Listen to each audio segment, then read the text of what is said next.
আজকের গল্পটা শুরু করা যাক। আজ থেকে আরো 13-14 বছর আগের কথা। আমার আন্টি মানে ছোট ফুপি তখন আমার বড় ফুপির বাসায় ঢাকায় থেকে পড়াশোনা করেন। বলে রাখি, আন্টি অনেক রাত জেগে পড়াশোনা করতেন। তো সেমিস্টারের আগের রাতে সে অনেক রাত অব্দি পড়াশোনা করার জন্য বইপত্র আর কফির ফ্লাক্স নিয়ে পড়তে বসে যান। আর তার ঠিক কিছুক্ষণ পরই কারেন্ট চলে যায়। সেদিন পূর্ণিমার রাত থাকায় আন্টি ভাবলো বই নিয়ে বারান্দায় চলে গেলে মন্দ হয় না। যেমন ভাবা তেমন কাজ। আন্টি বই খাতা নিয়ে বারান্দায় চলে গেল, সাথে ছোট্ট একটা টেবিল ল্যাম্প। রাত যত গভীর হচ্ছিল, চাঁদ যেন তত বেশি আলো দিচ্ছিল। চাঁদের আলোয় প্রায় স্পষ্ট চারপাশ, সাথে হালকা বাতাস। কারেন্ট চলে আসা সত্ত্বেও আন্টি রুমে গিয়ে পড়তে ইচ্ছে করছিল না বলে রুমে গেল না। রাত প্রায় 2:30 বাজে। আন্টির পড়া প্রায় শেষ। বই খাতা নিয়ে রুমে ঢুকতে যাবে এমন সময় মনে হলো কেউ তার পিছনে এসে দাঁড়িয়েছে। বিশাল বড় কিছু। ঠান্ডা এক বাতাস অনুভূতি হলো। আন্টি পিছনে ফিরে কাউকে না দেখে দ্রুত ঘুমাতে চলে গেল। ঘটনাটা ওই পর্যন্ত শেষ হলে পারতো, কিন্তু সমস্যা শুরু হয় তখনই যখন আন্টি পরীক্ষা শেষ করে আমার দাদু বাড়ি যায়। আমার দাদু বাড়ির পিছনে বিশাল সুপারি বাগান, পুকুর এবং সামনে 2-3 বাড়ি পরই ক্ষেত। এক পুকুরে আমার ওই আন্টি আর ছোট আন্টি সে গল্প করছিল। হঠাৎ করে সে অস্বাভাবিক হয়ে উঠে বসে পড়ে এবং চিৎকার করে বলতে থাকে, ওই দেখ, নানা এসেছে আমাকে নিতে, আমি নানার সাথে যাব।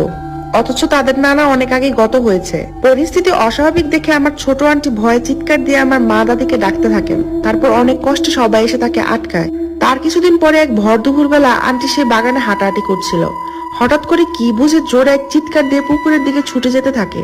তার দৃষ্টি পুকুরের মাঝখানে সীমাবদ্ধ ছিল, যেন কেউ সেখান থেকে তাকে ডাকছে। এই সময় বাড়ির সবাই তাকে অনেক কষ্টে টেনে তুলে নিয়ে আসে।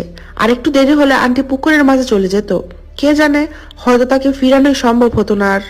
আন্টি সুস্থ থাকা অবস্থায় বলতো তার নানার মতো দেখতে, কপালে 1 চোখ সহ 3 চোখওয়ালা কেউ তাকে নিতে আসতো, যার চোখ অনেক লাল এবং বড় বড় ছিল, হাত পা অনেক লম্বা ছিল। এসব দেখে সে ভয়ও পেত, কিন্তু তাও মৃত নানার কাছে যেতে চাইতো।